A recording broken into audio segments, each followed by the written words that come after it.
grateful for that, just his take on it and his kindness and mercy in talking about the issue, but clarity as well. That's when you and I started talking about, but what about the other side? Right. And it is surprising that how somehow, I guess it's just a blind spot. I've had a blind spot about it. And again, it's just awkward and difficult because there's so much involved. So we're happy to have Rosie McKinney with us today. Rosie's the founder of Fight for Love Ministries, which is a team of passionate women committed to bringing hope and truth to other women battling porn in their relationships.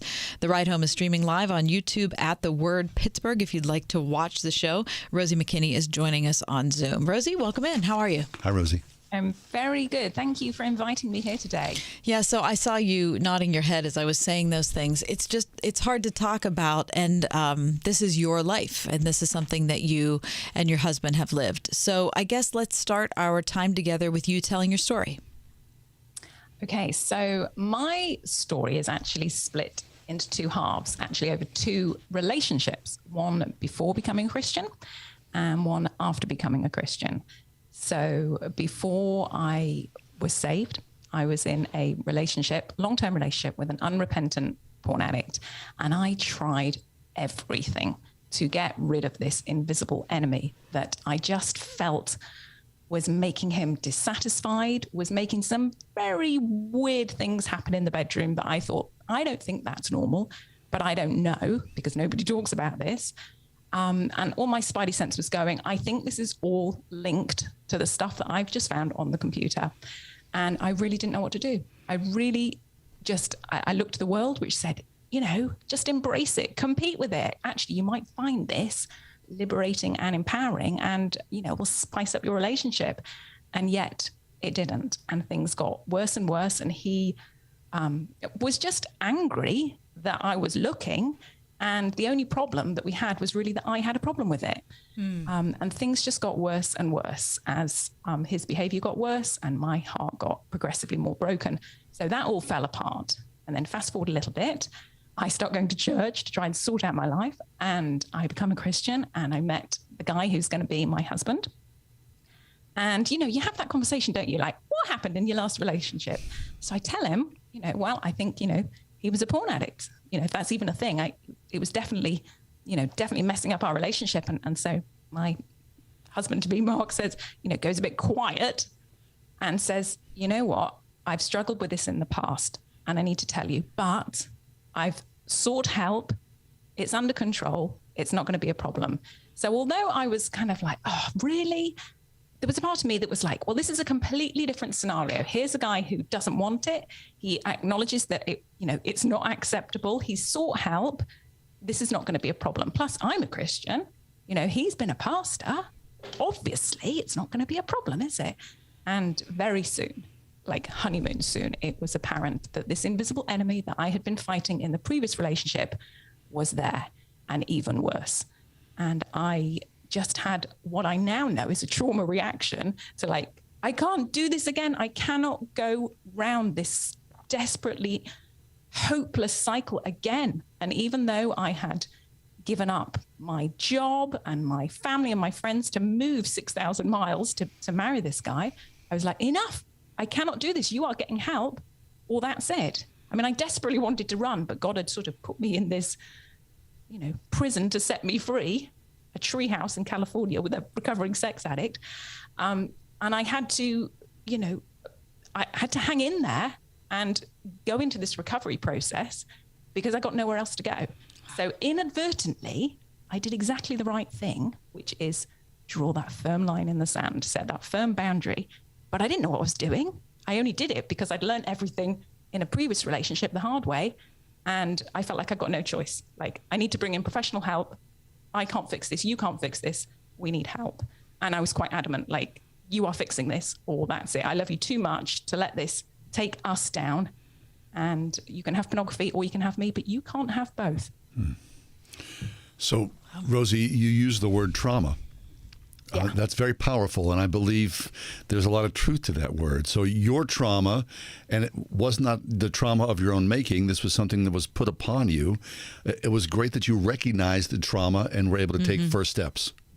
Well, I didn't at the time, but now, now I've done all my research and spoken to many, many women and many, many therapists about this. It's absolutely fascinating what happens in the wife's brain, because we understand now. We're sort of getting there with our public awareness that porn hijacks the user's brain. We sort of get our head around that and go, okay, it's doing something to the neurobiology of the brain. We get that. But what we don't understand is that it's actually hijacking her brain and traumatizing her, because when there is a rupture in your relationship with your primary attachment figure, the brain registers it as a primal survival threat.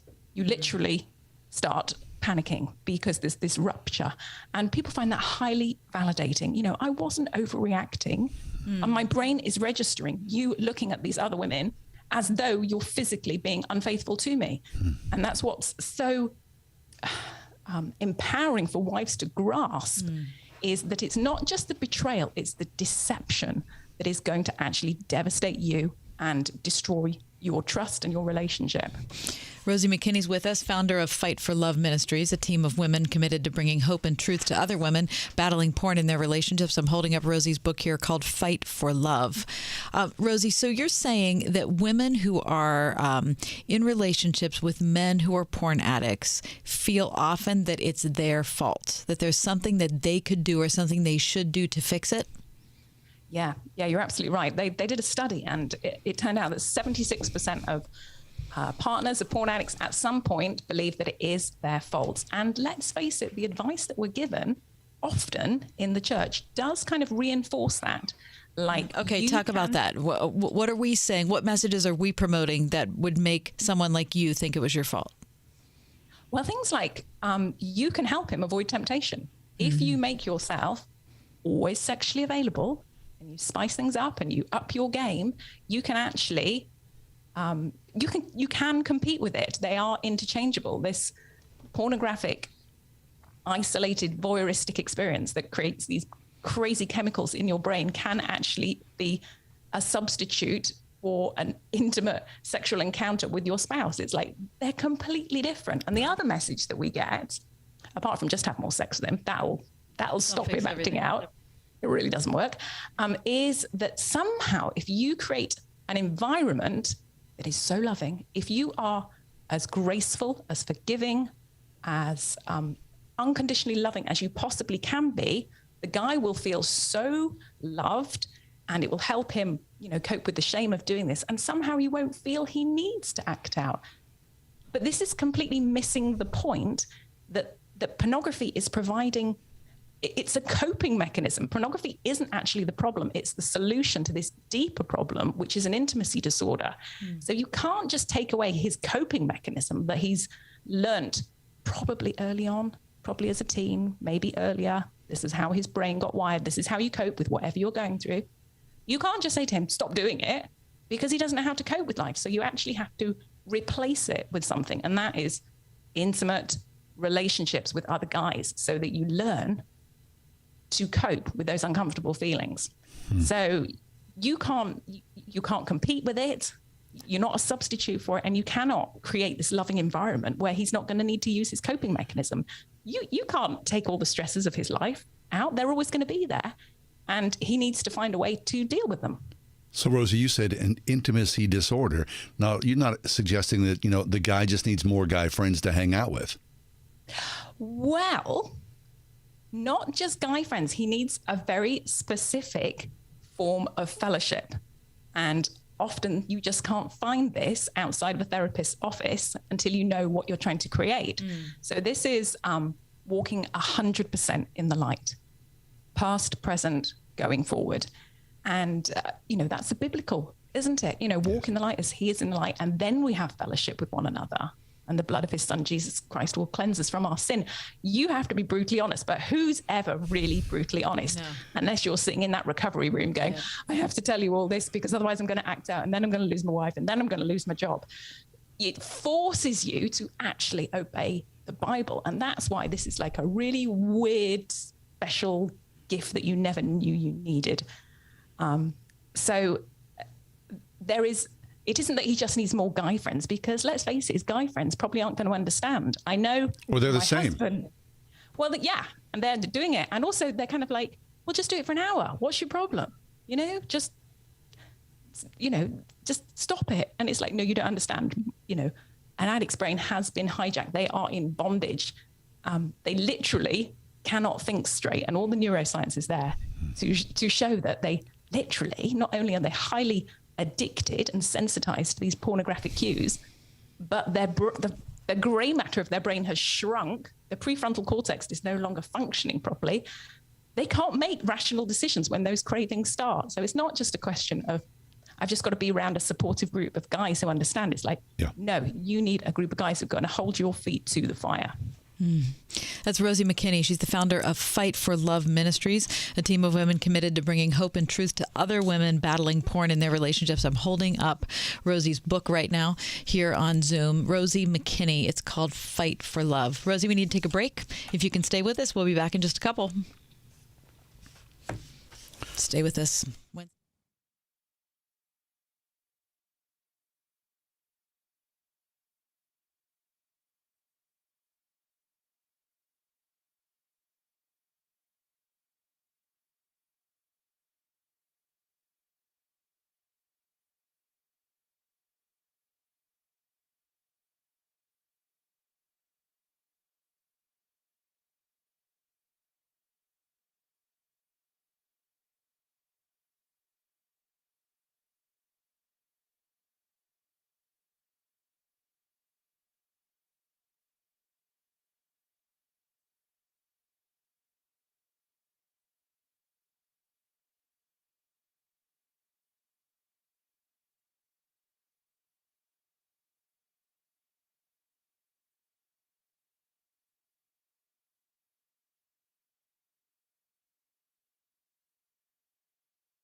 The book is called Fight for Love.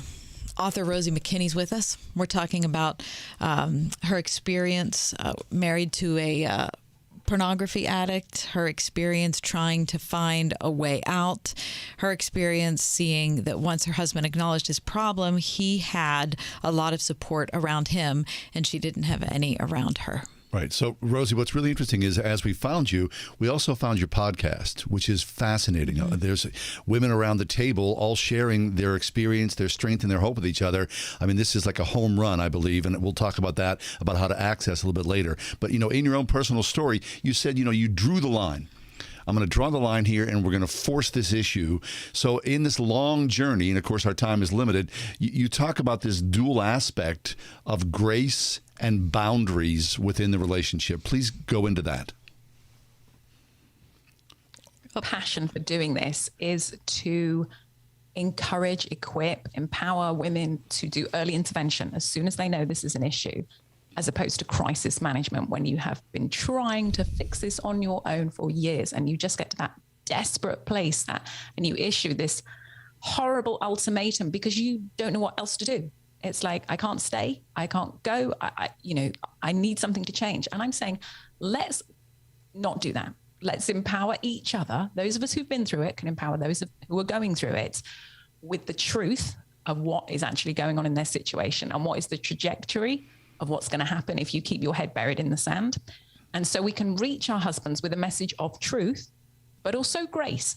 Because if you get to it early enough and you start to educate yourself with what is going on in his brain and why he is doing this repeated behavior, even though he knows how much you hate it, because it's really hard to get your head around the fact, like, you know that I hate this, and you say you love me, and you say it's not because of how I look or what I'm doing, but that doesn't make any sense. So when you educate yourself, and it does help you take that step backwards and go, okay, we have got a hole in the boat. I now know what a process addiction is. If he was gambling, I wouldn't try and cure this by giving him a suitcase of cash. You'd understand that actually this is the thrill that's produced in his head when he's doing it. And once you understand that that's the same with pornography, you go, okay, so giving him more sex is not going to help. Being more graceful is not going to help. Actually, what I need is a firm boundary. Like, we need to sort this out. I love you too much. I love us too much. I love me and our children too much to not acknowledge what is really going on. So can we work together to fight this?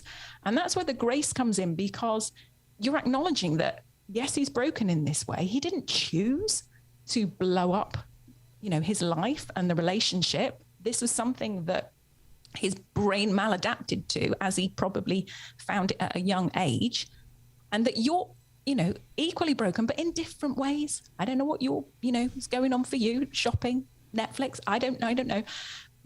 And it just helps you become allies as opposed to adversaries, even though it really hurts. And you have every right to be righteously angry. You really do. He is betraying you and deceiving you.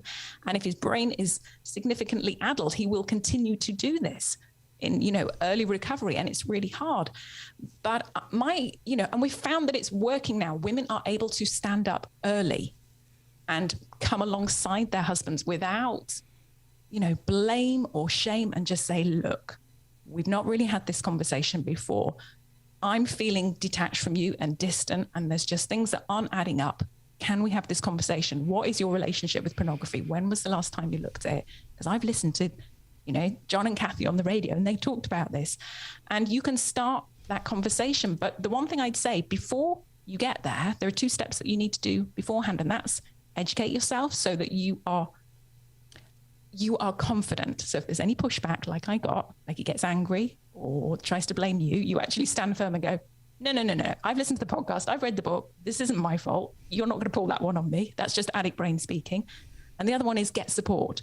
So we have created a online Facebook group.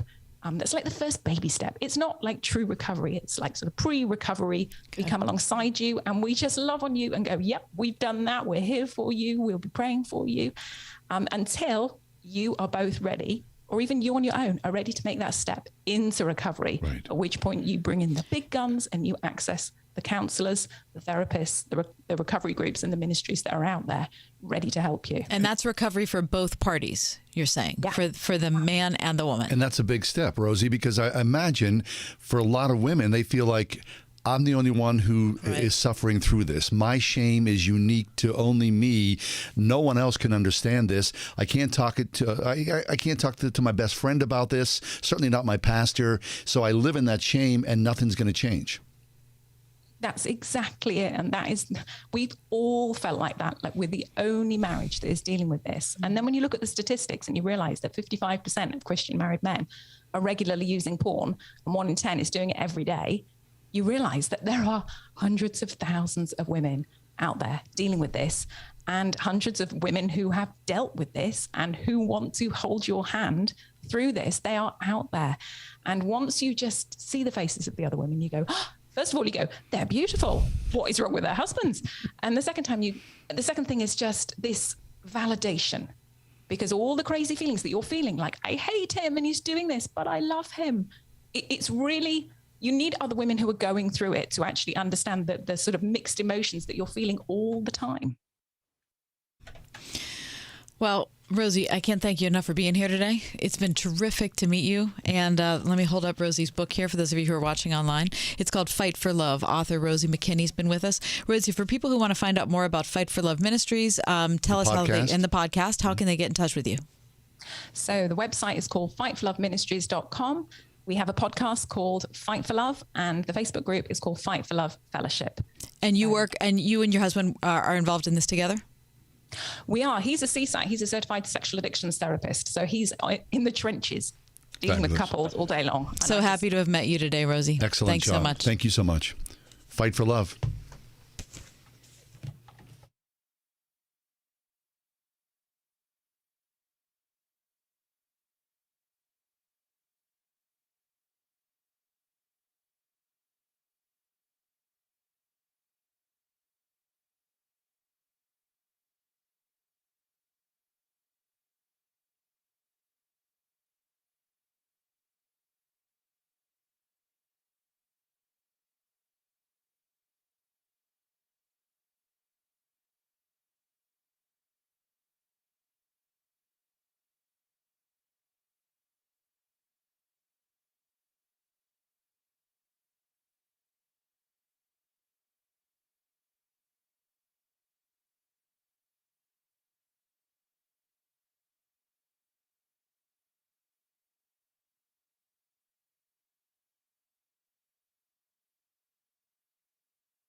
Do you ever think about getting a Roomba?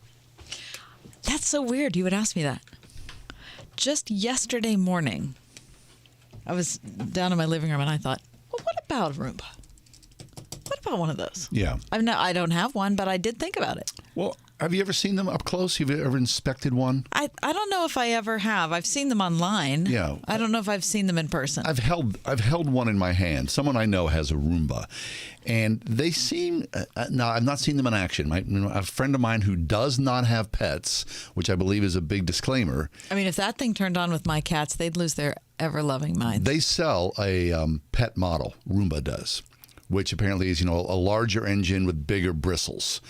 But, you got pets. You know how quickly that would fill up? When we had our two dogs, we specifically bought like a pet vacuum cleaner, and it did the job fabulous, really great.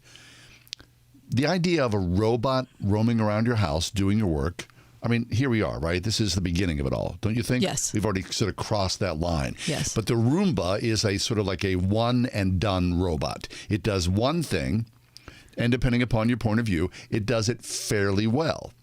Well, now there is a new generation that, they're saying should be here 2 years, 3 years, maybe at the outset 5 years, who do multiple things.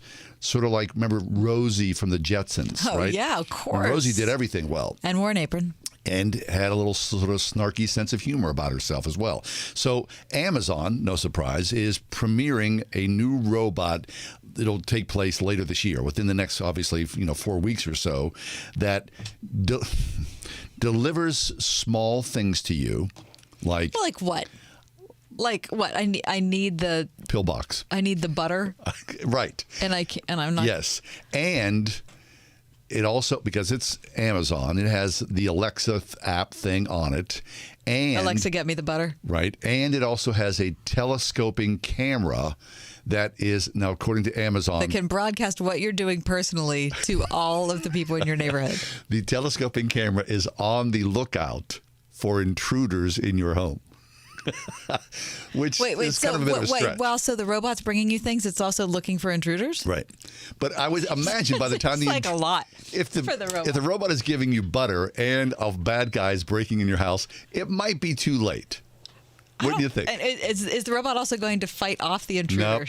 No. Should they cross the But threshold? because it has Amazon, perhaps, Alexa, it may have the opportunity to call 911, which again may be too late. Okay? Now, that's I mean, it'd be better to have a friend. the rise of the social robots. I'm surprised you brought that up. So the French have a new robot in process called Buddy. Buddy, and Buddy will roam around your house again in search of intruders. But there's a lot of concern about trespassers in this Yes, story. but it is different in one crucial way, that it's meant to be an emotional companion as much as it is a gadget. Now, this is the talk, right? So people in, if you're alone, you're living alone, or you're in a managed care facility, they're saying that they're hoping to create emotional companions, that there is an exchange between the robot and the human being, that he'll become sort of like dog-like, your pal, your buddy, your Right. companion. Except he's not a dog. Right. So France's Ministry of National Education said that they would get to work on this machine. There are already 1,700 of these things that are already in operation. That's creepy. And the French are excited by it. Would you have one of those? I'm not taking the French's word for it. You like The a- French are excited about it. Like the populace has voted and they say yes. We're excited. I mean, I would imagine in our lifetime, I would imagine in the next 10 to 20 years, we'll see the rise of social robots. Okay. Did no one see Terminator? Do we not recognize the danger here? Right. I mean, come on. Well, I think it's... We're allowing machines to engineer our own demise. What if you went to church and you had a robot pastor? Forget it. You know that's going to happen. No, you know it's going to happen. Right? We're short of pastors. I'm looking for... How about, people get upset about the bulletin in some churches. I like the bulletin. They're upset that there is one or upset that there isn't one It doesn't or have whatever. enough information. What if there was a robot to just answer questions? If someone said, what's coming next? Oh, that'd be Is nice. there another anthem? After what during service? You right. mean? Is the pastor going to talk about money? Well, And then you could, choose to make your exit and come back in. I would just think though, there is a shortage of faith leaders in this country. Oh, so the robot's going to fill this. What if our friend Dave out there in the Dakotas? Yeah. Right. I mean, who's out in the South Dakota, North Dakota, acting as a pastor for? Well, hopefully someone that has human DNA. I'm just saying. I'm taking this to the extreme. If you're a person of faith, Yeah. and you wanted to go worship on a Sunday, and your pastor was calling in sick, and there was nobody else who's on worship duty, then I don't know. What. You're not advocating this, I'm not. are you? I'm just pushing the extreme. Is a robot holy? Would a robot? Of course, a robot's not holy. A robot's not anything. It's a machine.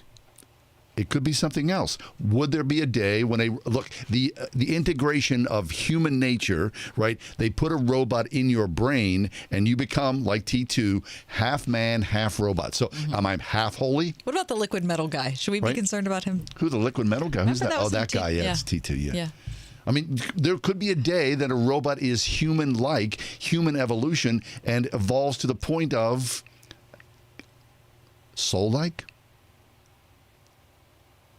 I'm just saying. Get out of here. Okay, so there. coming. Okay, so I'm going to take this seriously.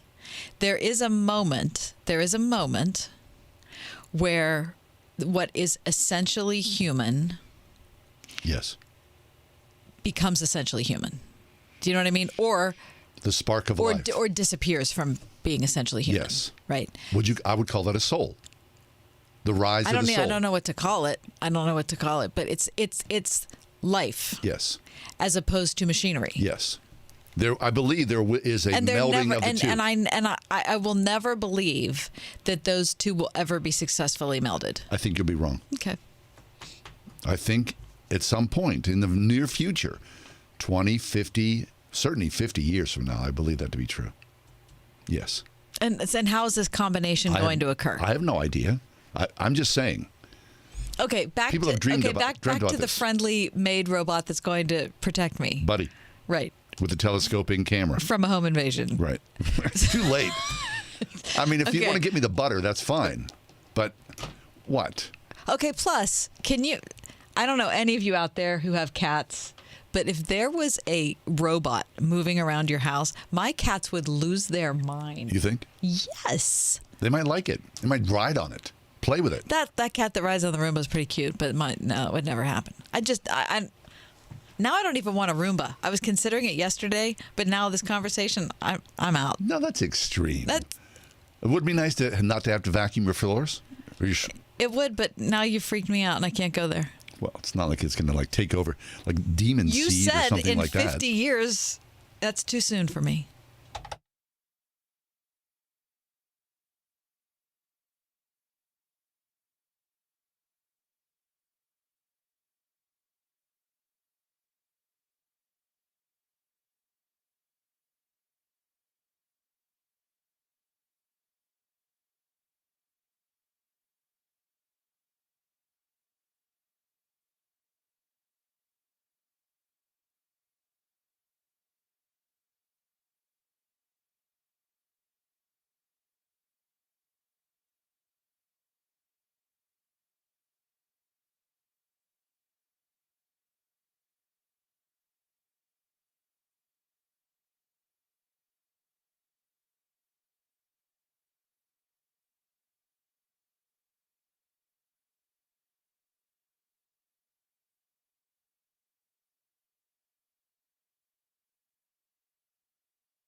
If you want to know if you're a dinosaur, next time you're with a group of friends, ask this question.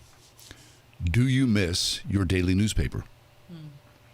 And there will be any number of people of a certain age, there's that phrase, of a certain age who go, man, I miss my daily paper so much. Now, there was a time, I've talked about this multiple times here. I'm a newspaper freak, a geek of all things newspaper. There was a time, I used to deliver newspapers as a kid, and so that developed a lifelong habit of reading the daily newspaper. First the Post-Gazette, then the Pittsburgh Press. And then when I went to New York City, I often read 4 newspapers a day. 4 daily. It was like a full-time job for me. I couldn't get away from it. Now, you are hard pressed. I still get the New York Times electronically. I get the Sunday Times only because I can get it cheap. I can get the New York Times hard copy Sunday cheaper if I get the electronic version. So only one day a week am I reading. And how often does that Sunday Times show up? Not often. I developed a long distance relationship with Mike from San Antonio, who's my newspaper boy, living in San Antonio, who I go down to the driveway at 8 o'clock or so every Sunday morning, and I know the paper's not going to be there. So after repeated, I've got this guy, Mike, and I'll text Mike and go, hey, Mike, can you get me a paper? I say the same thing every week. Hey, Mike, can you get me a paper? And then a short while later, he'll go, sure, no problem. Like you did, like you're not a subscriber. I don't care. It works. And then so an hour or so later, after we, either right before we go to church or when we're coming back from church, generally there's a newspaper there, which I'm grateful for. However, having said all that, I read today that another daily paper, and this paper, it's the oldest local weekly paper. Now, remember your weekly paper? Sure. We had the Braddock Free Press. We had the North Hills News Record. Okay. Is it gone? Yes. Yes. So the oldest local weekly newspaper has now gone out of business after 175 years in circulation. And the weird thing is, it's in Cambridge, Massachusetts, which you may know, there are 2 fine universities in Cambridge, Massachusetts. Right. But after 175 years, owned by one family up until the mid-'90s. And then after the mid-'90s, the paper was sold, shuffled around to multiple corporate entities in those ensuing years. But as of last week, printed its final edition forever. Say farewell. Does that break your heart? It does break my heart. Because I believe still there is really great value in holding the print paper in front of you. It essentially, for me, I kind of feel like it educated me. Yeah, I'm sure it did. It taught me how to think. Plus, it gave me different opinions from all sorts of different news sources, depending upon the newspaper. The Post-Gazette and the press. For years, they were really sort of, they were in a democratic town, but they would also publish opinion pieces, stories from both sides of the aisle. Right. So you educated yourself. Now that doesn't happen. So I have to say, and this is going to make you even sadder, I haven't read a newspaper myself in probably almost 20 years. No surprise, because first of all, it's hard to find a newspaper. Yeah. The Post-Gazette, I think, or the press, was it the Post-Gazette? The Post-Gazette. Publishes, I think, twice. 2 days a week. Yeah. Sunday and Thursday, Something, maybe. I think. Which I've given up on. I could even care less. Now it's pathetic. It's like, 12 pages, and most of it's advertised. It's not even a newspaper. Right. Local news is the thing that suffers, because local news is the lifeblood. You're right. It holds so many people accountable. Right. In their investigative reporting, in the opinion pieces. That's the need for a newspaper. No, you're absolutely right. What about the news outlets that you read every day? So you read certain ones every day. I read certain ones every day. Yeah. Sometimes they cross over. Sometimes sure, they don't. often they do. So what do you read on a daily basis? Online. Because we're not talking paper now. The PG, the Trib, the New York Times, the Wall Street Journal, the Washington Post. I also check in with Vox. There's a ton of different, smaller sources or secondary sources, but the Dispatch, any number of things. USA Today, which is kind of a weird paper. I look at the Post from time to time. Sure. There's a lot of different things, but what you get is thin top layer. Yeah, you do. You don't get the deeper dive. You're right. You've got to work hard at that. You're right. You? I read pretty much the same major ones you said. I always read the Trib. I always read the New York Times, the Washington Post, Wall Street Journal. I read those before 10 in the morning. And then later on in the day, I'll get, and the Dispatch, of course. That's the first one I read because it comes into my email box. And so then later in the day, that's when I'll get into the smaller weeds, Right. the more particular things, Christianity Today. I'll check out Religion News Service. But the great joy of the tactile experience of the newspaper, of ink on your yeah. fingertips. What about European papers? Same fate? Oh, without a doubt. Same fate. I mean, the industry itself has just gutted. It's gone. Newsrooms are gone.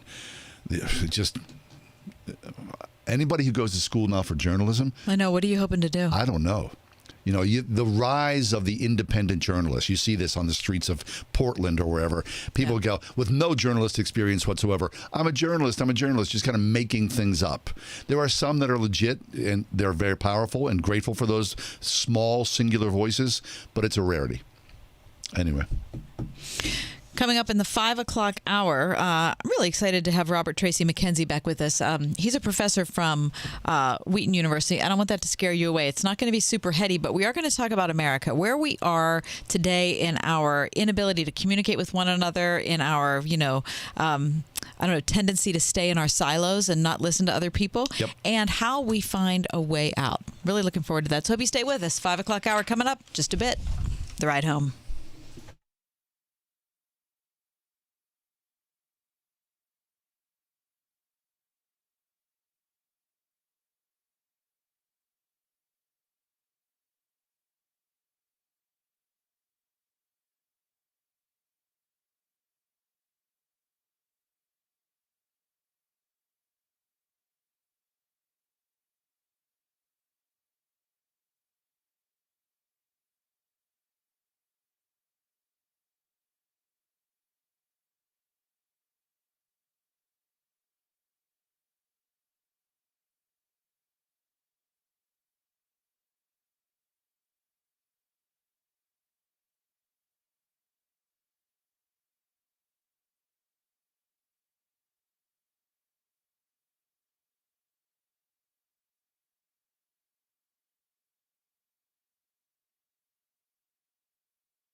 Sun is setting on another gorgeous day here in the city of Pittsburgh. Just fabulous.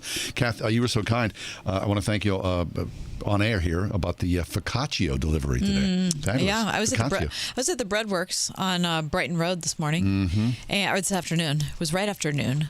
And I drove by, and they have a different focaccia every day. Really? And today was cheddar and jalapeno. And I thought, well, here's the thing. I'm going to like that. Eric's going to like that. It's my husband. But we probably shouldn't eat the whole thing. It's a lot of bread. Large. It's a lot of bread. But I thought to myself, if I cut it in half and bring the other half for John, Thank you. then I can justify buying it. Yeah, I look forward to it. So I did justify buying it, and I did. That's nice. Thanks an awful lot. And Listen, you're going to like it. I can't wait to. I'm going to have some maybe on the way home. Oh, great. No, Excellent. I'll wait. Listen, Breadworks bread. It's the and this best. is just a It's my commercial. favorite. It's my favorite. The It is. ciabatta at Breadworks. So delicious. We're so fortunate to have these guys. I know. I mean, seriously, they've been around for a couple of decades Yep. at least. Just And really the woman I great. talked to today said that they're making pumpkin bread for Thanksgiving. Yeah. Not pumpkin bread like the sweet Like a kind roll? of, not, but like a roll, like a big loaf of bread that has pumpkin in it. Really? Now, How can you line that? how can that not be fabulous? That's fab. That is good. Okay. Hey, let me ask you something personal about your bedtime. Jeez.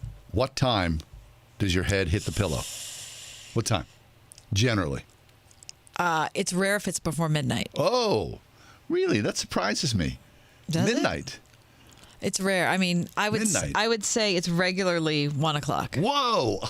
I left that behind a long time ago. Yeah, that's not. I'm not proud of that. It's just I end up getting excited and doing things at night, Yeah, and then yeah. it just goes from there. Yeah, I can't do that. So we're going to bed 10-ish, What? in between 10 and 11. You're kidding Yeah, me. I get all excited. It's like 10 after 10. I go, bedtime. Let's go.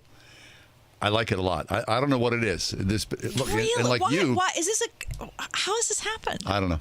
It's been going on for a while. I think it's the pandemic imposed kind of thing. Like, okay, and it's been very. Like mon or kerchief and I in my cap have I just don't- settled down. But I'm reading about bedtimes today. That listen to this. Are you wearing a cap? I'm not. No cap. Researchers find that going to bed between 10 and 11 p.m. local time lowers the risk of developing heart disease Oh, come compared on. to other times of Get out night. of here. I'm just reading what the sources say. While bedtimes after midnight resulted in the highest increase in heart-related declines in health, the team finds that even bedtimes earlier than 10 o'clock increase the risk of cardiovascular disease in adults. So don't go to bed too early. Don't go to bed too late. That doesn't even make any sense. Your What does household's that- in trouble. What does that have to do with your heart health? Here's the deal. The body has a 24-hour internal clock called your circadian rhythm Okay. that helps regulate physical and mental functioning, says study author Dr. David Plans from the University of Exeter. While we cannot conclude causation from our study, the results of our study suggest that early or late bedtimes may be more likely to disrupt the body clock with adverse consequences for cardiovascular health. Just saying. Study authors add that there have been plenty of research into the link between how long people sleep and the impact it has on their hearts. However, the relationship between bedtimes and heart disease has remained unclear. Okay, so Yeah. now wait a minute. I don't buy it for a minute. What? Oh, like you got a science degree. All of a No. sudden, like, you're the epidemiologist I'm / cardiovascular not saying surgeon. that. Don't send me an email saying I'm anti-science. I beg you. But listen, I can understand how like running would improve your cardiovascular health, or eating cheeseburgers would be bad for your cardiovascular. It makes health. But perfect sense. How does that make perfect the sense? ancient, the body in some way. No, I'm not going to get Oh, too. no, this is going to get mystical. Well, in some ways, the body is in tune with the rhythm. Gary, of if you could play cuts out the best of the with the fifth rhythm of dimension, life. I'd appreciate that. Hakuna Matata. Right? I mean, it's all When connected the together. is in The the stars in the sky, the rotation of the earth, the universe, and our body rhythm. Get out It of has here. to all be connected. It's God's plan. We're going to live at Stonehenge. It's God's Come plan. on. No. It's the truth. As your heart beats, so does the heartbeat of the universe. That's how it works. What do you say? What do you say? Hippie. Yeah. No, You're a there's no hippie. hippiness. There's no hippiness about this at all. It just makes sense to me. Okay. It's all interconnected, you guys. Mm-hmm. Seriously. Marilyn McCoo, wasn't she in the fifth dimension? What? I think I'm wearing bell bottoms. She'd endorse this. I get big elephant bell Look, bottoms. I mean, I Whoa. agree. I feel instinctively Feelings aren't that I facts. stay up late, that I stay up too late. Feelings aren't So, facts. okay, so I might be able to sign on to the fact that maybe I should go to bed earlier, Yep. but I don't. But I can imagine that being more applicable to cognitive health or functioning, not cardiovascular health. What is? The body is a mysterious and wonderful engine. Oh God! It is. It's a mysterious and wonderful. Which Now we need have- like Olivia Newton-John music. We've or yet to something. delve into the mystery of it all. So, right. why could you not? You wouldn't even entertain the thought that that might be true. No, I What? just can't because it just does. Ah, come on, you're I a think smart it's a lady. fad. I think it's a fad. A fad. It's a fad. I'll tell you what's a fad at my house. Going to bed at 10 o'clock. It's not a fad. We love it. All right, have you forgot? Hit the button. All would right, you? there we go. Hit the button. All right, coming up next, we're going to talk about where we are in America, how we got to this place where everybody's so stinking mad at each other, and is there any way out? There is. Go to bed early. That's the cure That's for not it all. gonna fix it, It Sean. will fix it. You'll feel better when you wake up. Robert Tracy McKenzie next.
I don't care if you're Republican or a Democrat. I think it's fair to say that you would say that this country is sick, that it's broken in some way, right? That what's happened to us over these last 10 years, 15 years, and especially with the rise of social media, has splintered us and turned us against each other. Where people used to gather together as family and friends, now we look at each other as suspects and people who hold different views about this country's future and the worldview that we are in. It's angered people. It's separated families. It's just created havoc.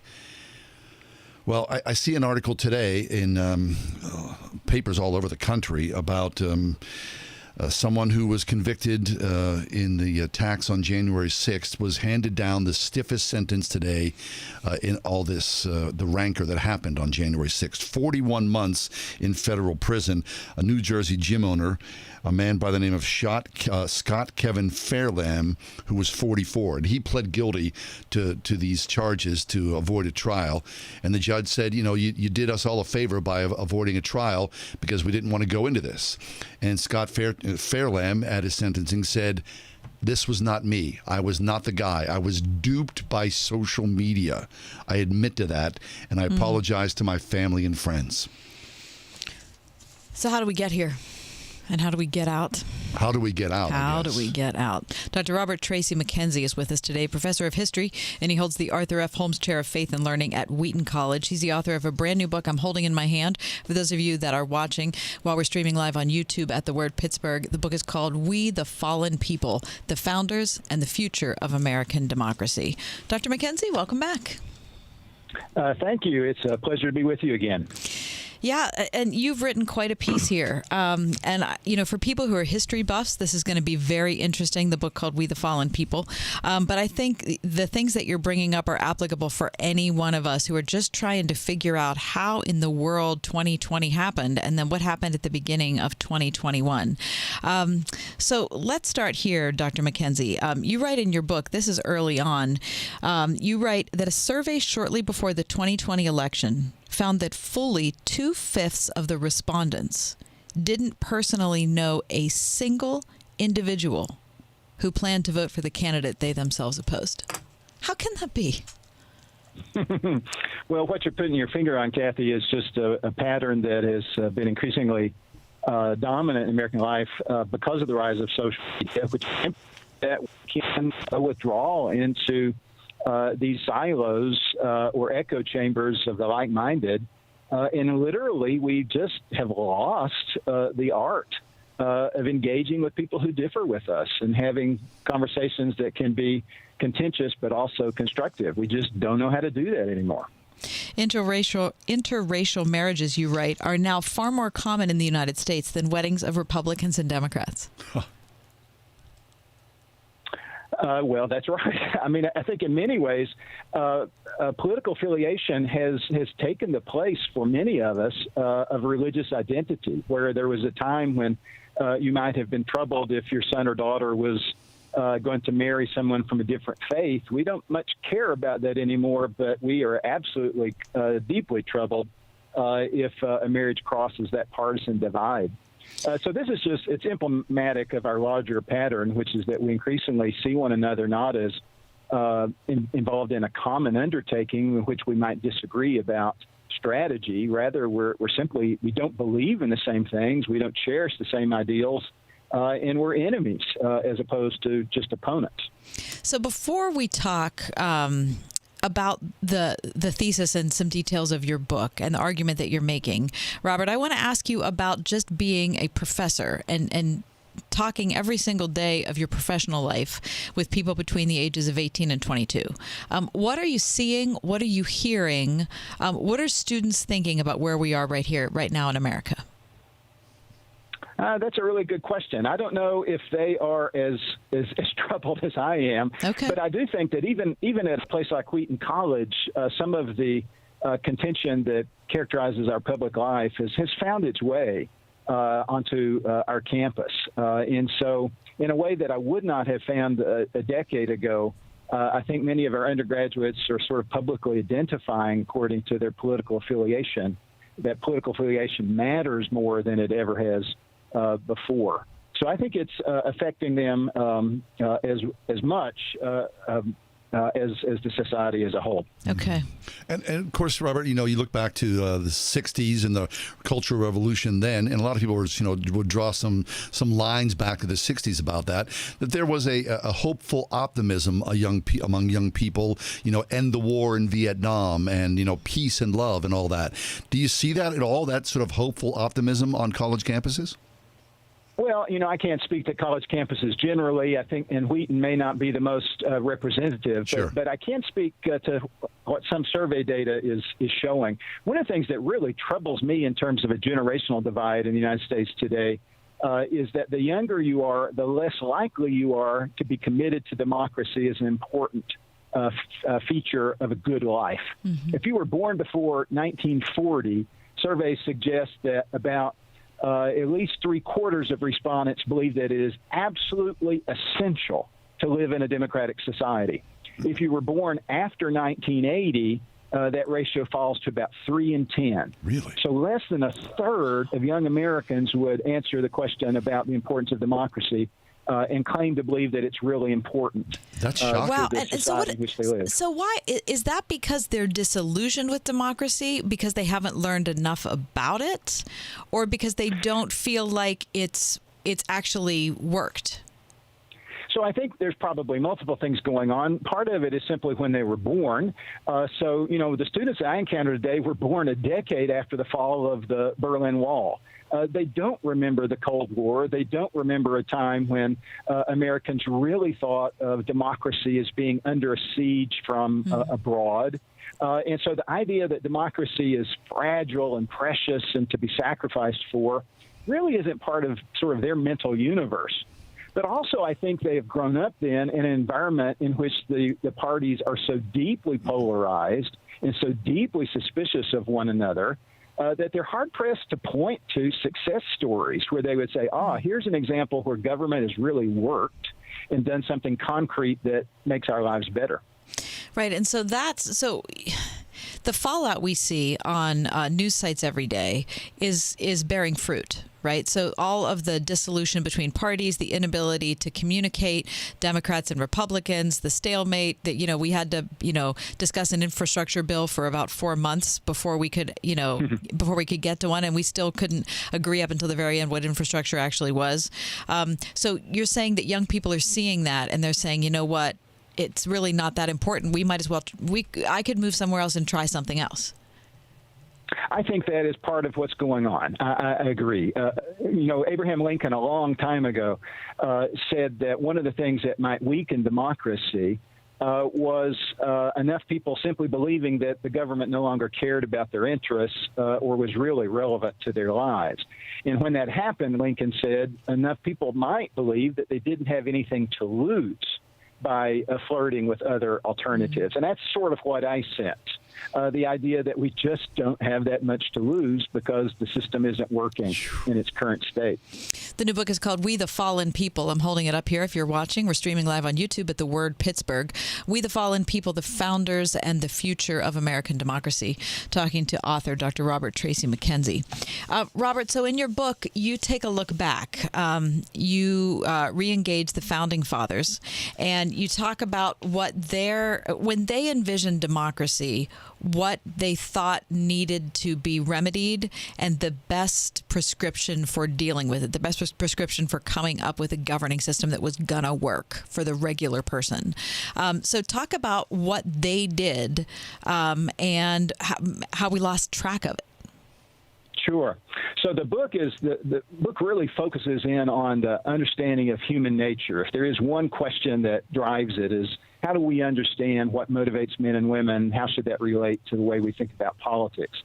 And the founding generation, in particular, the statesmen who helped to craft the Constitution, they started with an assumption that men and women are capable of acts of great courage and virtue, very sort of noble acts, but that our default really is self-interest. We are basically selfish creatures. And what that means is that when we have power, we will not always use that power justly. The combination of our selfishness and power often is damaging to those around us. And so they structure the Constitution with that in mind. All those features that we think about, the checks and balances and the separation of powers, those only make sense if you understand that the framers believed that effectively we are selfish individuals and that power is a threat to liberty.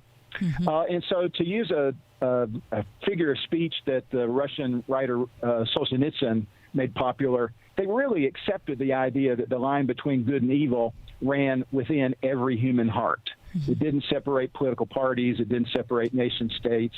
And they took that as an axiom in their thinking about politics. when I think about politics today, particularly when I listen to the rhetoric and the way in which we speak about public events and speak about one another, the thing that cries out to me is that we're witnessing a society that does not believe with Solzhenitsyn that the line between good and evil runs within our hearts. We externalize evil. We impute it to those who disagree with us. Yeah. We assume that if we just got the right person in power or the right party in power, if the right movement wins out, then all our problems will be solved. Right. And we increasingly look at the other party, those that disagree with us, as fundamentally illegitimate, as not deserving a voice in the public square. And I think that is just devastating to a free, open, pluralistic society. Right. And I think whether it's conscious or not, we're screaming our theology, our understanding of our natures in the way that we talk about one another. Yes, I agree with that 100%. That's a great assessment, Doctor. I mean, you said the word evil.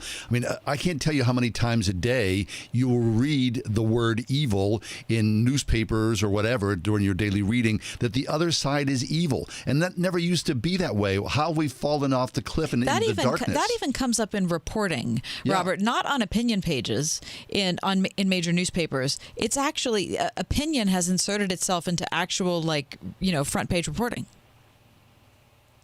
Oh, I agree. I mean, one of the ways to think about it, if you want to use Christian terminology, we need to believe simultaneously that we are fallen, that we are selfish, that we want to have our own way. We also need to believe that each of us is created in the image of God and bears the image of our Creator and has sort of incalculable worth. And the way I see the way we talk about one another is we pretty much deny the sin in our own hearts, and we deny the image of God in anyone who disagrees with us. Yeah. Mm-hmm. And it just exacerbates that polarization that we see everywhere. And as a Christian, I just long for the church to model a different way of thinking and a different way of interacting. Whether it's politically effective or not is not the most important thing. What is it saying about one another, and is it in conformity with what God has revealed? That is the question that I think ought to animate us most. Right. Yeah. So as you ask that question, and I'm sure you've spent much time thinking about that, is there a definitive answer? Is there a way out of this?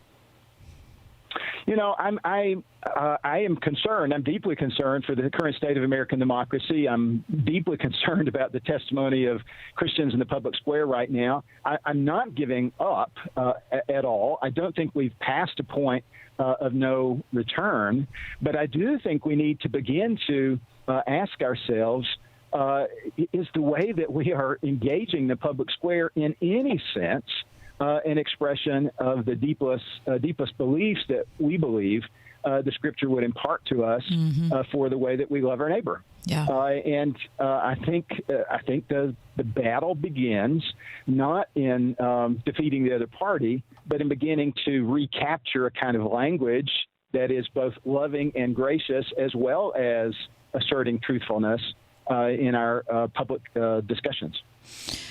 Robert, our time's almost up. So let me close with this. You write near the end of your book that you think that perhaps by returning to the days when American democracy was what you write as new and strange, we might see our contemporary democracy and the assumptions we bring to it with new eyes. So what does this look back that you do in your book? What could that provide to us to kind of, I don't know, maybe shock us into reality? I would hope so. I mean, I think it would help us to rethink why we believe in democracy at all. I argue in the book following C.S. Lewis, there's two reasons to believe in democracy. One is because we have faith in human nature, and the other is because we don't have faith in human nature. And I think Christians in the United States have embraced democracy often for the wrong reason, believing that it is a reflection of our sort of essential goodness. And when we begin to acknowledge our own fallenness, I believe that leads to more humility. I believe that it leads to more charity in the way that we speak about those who disagree with us. And I would hope it begins to offer at least a glimpse of another way of being and interacting than the one that is just so dominant and so poisonous in our public life today. Yeah, and wouldn't that openness, if humility was the base that we operated from, that would create in us an openness to maybe not agree with somebody else. I'm not asking people to change their opinion necessarily, but I think it would create an ability to have the conversation that we've lost. Well, as believers, we have to model that, and we don't model humility very well in No. the sphere either, do we? We certainly don't. Robert, it's a really terrific book. I mean, I bet I've only read half of it so far. I'm really enjoying it so much, so I really very much appreciate your work on this. Well, thank you so much, Kathy and John, both of you. And I just urge you to continue to encourage your audiences the way that you are. Well, Thank you, Robert. we're doing our best, as you are. That's Dr. Robert Tracy McKenzie, the new book, We the Fallen People, the Founders and the Future of American Democracy.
Does this make sense?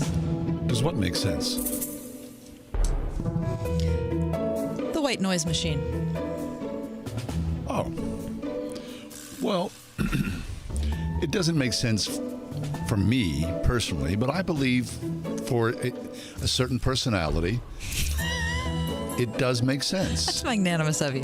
Well, okay, here's my only connection to it. My kid went through a period of anxious falling asleep. Yeah. We got them like it was you know what it was? It was it was left over from when they were babies, and we had a little baby air purifier in their room. Mm-hmm. But it was just a little white whirling of a fan. Mm-hmm. It solved the issue. That's white noise. I think it's like a little sort of a thin blanket of continuity that calms people down. So I think it makes sense. But not for you. Well, I don't need it. I'm not being like bragging. I don't need white noise. I'm not saying that. But some people need it. And, if I was anxious and wanted to calm down, I would gravitate towards a white noise machine. Yeah. Does it make sense to you? It does make sense to me, John. Hey. It does make sense to me. And I have one now. What? I got one from my husband for our anniversary. What? Really? Yep. What's it look like? I mean, It's just a little unit like this. It plugs into the wall and it has like 25 different sounds it makes. Really? But the one that we both like is industrial fan. whoa. Okay, it's just like What's a that whirring because Does it go- I sleep with a fan all summer long and I like that, right? That makes sense to me. It seems it kind of blankets over a lot of other sounds. I don't like any noise. Okay, so it's too cold to use a fan right now. Yeah. So now I have the white noise. It totally Okay. makes sense. White noise makes sense. Okay, does this make sense? Pet food. It's a scam. It doesn't make any sense. When we were growing up and we had pets, they ate what we ate. Julie? Wait. Cindy. Sorry. Cindy. Cindy ate what we ate. So did Spot. So did Chipper. They all ate the same stuff.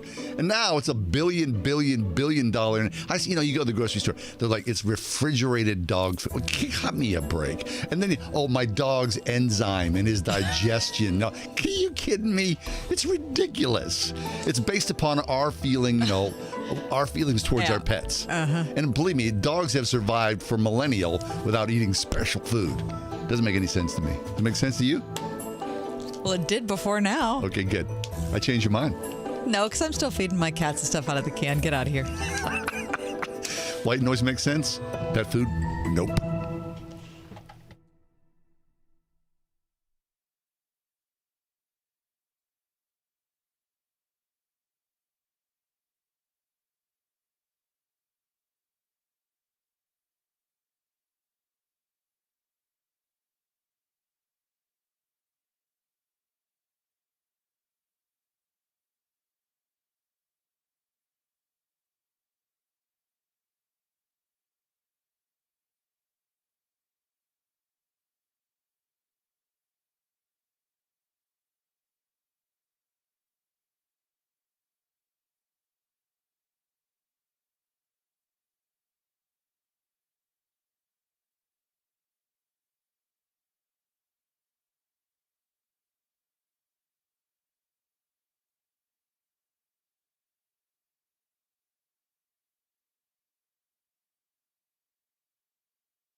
I know that we are very late to the party on this.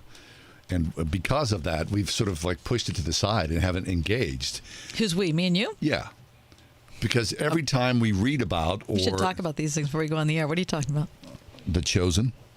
Oh. The Chosen, the see, miniseries. That's going to make me feel bad. Okay, so I've just this is it's a character flaw in me. It really is, and I apologize for that. We who are lovers of Jesus can quickly fall into Christian cheese as far as our entertainment choices. And I'm not trying to be, holier than not holy, a snob, I guess is what I should say, because I think I don't want to watch that. It's bad production values, it's bad writing, it's a bad actor. It's just, so I kind of get a little snooty about it, and I apologize for that. Just to myself, because I'm sure I'm missing many wonderful and good, great story-making opportunities. I know that. So when word first came out about The Chosen, I was like, oh, really? The Chosen, if you don't know, and again, I'm coming late to the party here, the highest self-funded draw of anything in Christendom. I mean, tens of millions of dollars were raised for the writers and the producers, the directors, the actors to put this season 1, I think it's only eight episodes, to put it in production. Now word is that there's a season 2 and there's talk of more. So The Chosen is the story of the life of Jesus Christ. And my wife's birthday was over the weekend, and I thought, I'm going to get this, so we can watch this together. So I paid for it because, you want to pay the production values of it. And it didn't cost me a whole lot of money, $20-ish or something like that. Listen, it's fabulous. It is first rate. There is not a hint of cheese in this whole series. It is so God-honoring. It's so emotional. I love it. I mean, we're watching, let's watch this. And we're binge watching stuff, and you kind of go, oh, I didn't need to see that. I watched Squid Game. I'm watching Squid Game, and I hadn't seen The Chosen yet. What, are you kidding me? What a poor man I am. Poor. So I'm enchanted, enamored, in love really? with The Chosen. I Really? Tell me am. why. Okay, so let me break in. Yep. I haven't seen it. I know you I haven't. feel badly about it. Don't, I'm a because little mad you brought it up. Well, I bring it up only because I even had somebody give it to me, David, if you're listening. somebody gave it to you. Somebody you got gave it to me. I haven't even watched it yet. Oh, so you've got it. It's like you have it on DVD. Yeah. Oh, please. So I just There's feel no bad. excuse. So why do you like it? Tell me. It is so intimate. The storyline is so intimate. Like Mary, you fall right away. The first episode is Mary Magdalene. And of course, and as a believer, you've read your Bible, so you're already sort of tracking along with the story. So, like a new story, you have to sort of figure it out. Well, there is that because there's so many good tendrils of the mystery of what is about to take place. The storytelling is so well done. The writers, whoever has written this. Now, this is Dallas Jenkins. Okay. I don't know him. Left Behind. Oh, okay. Yes. His son. Oh, okay. Right? I mean, fabulous. So the production, every great movie, every great miniseries, every great series you watch, it all starts, of course, in the writer room. Right? If the story's not well told, then it doesn't matter what the production values are or what the acting is. It's the writing of the story. And I think that's where oftentimes Christendom gets tripped up, in the writing of the story. The writing is just off the charts, really. It is so beautiful how the mosaic of all the different storylines coalesce. That first episode, I believe, is 58 minutes long. And some of them are shorter. Some of them are 35 minutes really? long. Yeah. Okay. So it's all over the map. Because, they're not bound by a clock. Right. So it's a narrative. It's not told from Jesus' perspective. It's a third. It's told by multiple characters' perspectives. Okay. So, How's it different than Franco Zeffirelli's Jesus of Nazareth, or the Jesus movie that was that who made that University or? Well, the rise of streaming has created all of us, I believe, with a different skill set. Yes, now. I think you're right. We've all become more astute. Yeah, and we expect different things. I think we're better viewers now. We are much better viewers, and our story, we're better writers, we're better directors, we're better producers. I'm just talking about us as viewers. We all inhabit, because we've watched so much that everything's risen up to a higher level. So I believe that the filmmakers themselves now have also risen up to a higher level. This is the golden age of golden age. There is so much production that's being done right now, and so much excellent production being done. So why would it not include all of Christendom? And that is, I think, the antithesis of the beauty and the excellence of what the show is all about. So are you saying that it's that you think you like it so much more because the production values are higher than they were in these other I like it better because the story, the writing is so excellent. That's the cornerstone of any story, right? The storytelling, the writing of the story. The storytelling is so well done, how it's told, the narrative, and then along with that, the values, of course, the director, the acting, all that around. Everything works. There is not a false start. And of course, the cheese barometer goes up. I don't feel the cheese. Really? I love it. So since you own it, do yourself a favor and check it out. Okay, so if you're talking to me and you're saying, why should I watch it? What's your answer? Because every time we talk about things, every Friday we say, what are you watching? Right. And you kind of make your case for why I should watch something, and I make the case for why you should watch something. Well, I think this. Anytime I think, and even though we do this for a living, and anytime someone talks about Jesus, I find it interesting. I want to know what are you thinking about Jesus? What do you tell me that? What is it about you? So, if a film company is producing a whole miniseries about Jesus, that interests me. It does, despite my reticence about the cheese factor. I just think you're telling a story about Jesus from a 21st century perspective, and you're doing it for me, who I've become, oversaturated with that, and it's done well. That's the reason to watch it. It's Jesus done well, with everything clicking at the A+ level. You sold me. Okay. All right. Watch it if you can. Hit the button. All right. When we come back, a treasure hunter got lost in Yellowstone looking for a millionaire's hidden trove, and then all sorts of stuff, crazy stuff happened, and The treasure hunt story. got out of control. Also, we got John with celebrity birthdays. Oh. And Prince Harry said he warned Twitter about January 6th. Prince Really? Harry. Come on. Good job, Prince Harry.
It's a weird story that we talked about a couple of times over the years. That a guy by the name of Forrest Fenn, who was an antique dealer, of all things, from Santa Fe, New Mexico, he wrote a 2010 autobiography, and it's called The Thrill of the Chase. And it contained in this book cryptic clues that, if correctly interpreted, supposedly led to a 13th century treasure chest teeming with gold, jewels, rare artifacts, and other valuables with an estimated worth between $1 and $3 million. 2010. Now, multiple people went in search of that treasure. It was eventually found, but not before 4 people died, and multiple other people suffered hard injuries in the far, far reaches of this country. Now, a story today in the Washington Post that a treasure hunter who got lost in Yellowstone looking for that hidden treasure trove must repay the fees that it cost to go rescue him in the folly. So he went out. That's too bad. Looking, and within 24 hours in Yellowstone, he was wet and cold, and it was nightfall. And of course, Yellowstone is filled with grizzly bears. So somehow he was able to reach out and get a park ranger helicopter to come in and rescue him in the dark of the night. It cost about $3,000 for the federal government to do this. Now, this man, Mark Landis, said, "I'm not paying. I pay my taxes. You should have rescued me." So the government sued, and this guy, Mark Landis, lost in court. So he's going to be paying. Yep. And the treasure that he was supposed to find, that's not going to offset the cost. He did not find the treasure. No, he one did not. person did find the treasure, and it was worth some $3 million. Okay, I don't remember that part of the story. Oh, I yeah. don't remember that somebody found it. Yeah. Somebody found it, I think, about a year or so That's ago. really interesting. I remember the whole flap about the clues, about all of the horror that resulted. Yeah. Like this guy's situation. I didn't remember that someone actually found it. I'm sorry, I don't know the particulars of the minutiae of the details, but the treasure chest was eventually found. Okay, does that remind you? Have you seen The Ballad of Buster Scruggs, the Coen Brothers film? yeah. Remember the short story about the guy looking for gold? Yeah. Doesn't that make you think of that? It's pretty much the same story in a way, yeah. Yeah. Yeah, I mean, who doesn't like to find buried treasure, right? I mean, you look at the guys who, found the Titanic. They spent, millions of dollars in decades, and now that technology has altered the way people go and search for, shipwrecks. It's very cool. Okay, speaking of going in search of things, I think maybe Prince Harry is going in search of publicity. I read today in the Wall Street Journal that Prince Harry says that he warned Twitter. Jack Dorsey, he's the CEO of Twitter. Prince Harry said that he warned him about the January 6th situation. Okay, so Prince Harry says this, quote, Jack and I were emailing each other prior to January 6th when I warned him that his platform was allowing a coup to be staged. That email was sent the day before, and then it happened, and I've not heard from Jack since. Because Jack doesn't care about me. What is the deal with Prince Harry? I don't. I just. Do you find the couple annoying? I try not to read about them or think about them because, they're refugees from a very hard life somewhere with the royal crown. And so now they've come to the shores of America. Are you really going to call them refugees? Well, you know what I'm saying. Yeah. I'm being facetious here. Now they've come to America and they struck a multi-million deal with Netflix and other people who are willing to give them millions of dollars just for being them. Right. So they left where they were because they were so hopelessly wealthy that they didn't have any options. But would you want that? So they've come. No. So they've come to America and pretty much gotten themselves into the exact same situation. Well, they're free citizens, though. They're no longer royalty. Okay, but if they wanted to be anonymous, if they wanted to live their own best life, they could go off and do it in the wilds of Montana and no one would ever know. But they can't do that because what they really want, they want the public attention while they want to complain about the public attention. Exactly. You can't have it both ways if you're rich and famous. You can't have it both ways. Right? You can. All right. Celebrity birthdays, John. Today's celebrity birthday? I bring two to you. All right. Two people of renown whose birthdays are today. One that you have a personal connection to. It's very thin. Yeah. It's very thin. Okay, so the first, I bring you Tracy Morgan. Oh, I love Tracy Morgan. Do you? Yeah. See, I don't know much Tracy 30 Rock? Morgan. I never watched. I mean, I watched it a couple times. No, a he's couple very episodes. funny. I mean, he was very funny in the two episodes I watched. He's very funny. I mean, he plays an out-of-control guy, actor on the set, and Tina Fey, and I mean, he's so clueless. Really, I love when actors play clueless, and Tracy Morgan did it very, very well. Then You watched that whole show? I don't watch the whole, no, but I've seen a considerable chunk of it. Okay. Yeah. But then Tracy Morgan was involved in a horrific accident involving a Walmart truck. Do you know that? I did not. What? Yeah, he was doing stand-up. And after the stand-up act was over, it was like a national tour. Tracy Morgan, and he was on a bus, like a tour bus, sleeping in the back of the bus, some middle of the night thing. And the bus that he was in got plowed by a Walmart delivery truck, one of those big 18-wheelers. And he suffered substantial injuries. It's like the Gloria Estefan's story, In a way. remember? Now, as you might imagine, he had a good lawyer. He wasn't stuck in the Squirrel Hill tunnels. And people stepped forward and took care of him. So, all that to say. Is he all right? Oh, yeah, he's fine. Well, I don't know, the intimate condition. Did Tracy let you know he's feeling okay? But I believe that he is okay. And now you see All him right. back again after a hiatus. All right. How old do you think Tracy Morgan is today, John? Okay, well, Tracy Morgan, early on in Saturday Night Live, made his fame. I would say probably that was in the early 2000s when he was a regular on SNL. So I would say Tracy Morgan now has reached the ripe age. I would say 51. 53. Oh, okay, not Admirable. bad. Very good. Admirable. Very good. The second one that I bring to you today is Yeah. someone who you actually did a film with yourself. A film. That's pushing it. Sinbad. Sinbad the comedian. Today's his birthday. Yes. Did you play the body double of Sinbad No, like I you did did not. with Alan Rickman? I did not. No. Do you look like Sinbad from behind? Like Nope. you look like Alan Sinbad's Rickman a from large behind? man. He's a very big, tall, funny, So not gregarious guy. a body double. No. The film was called House Guest. Okay. And I had a line, Okay. which was, probably when you look at my career, one line.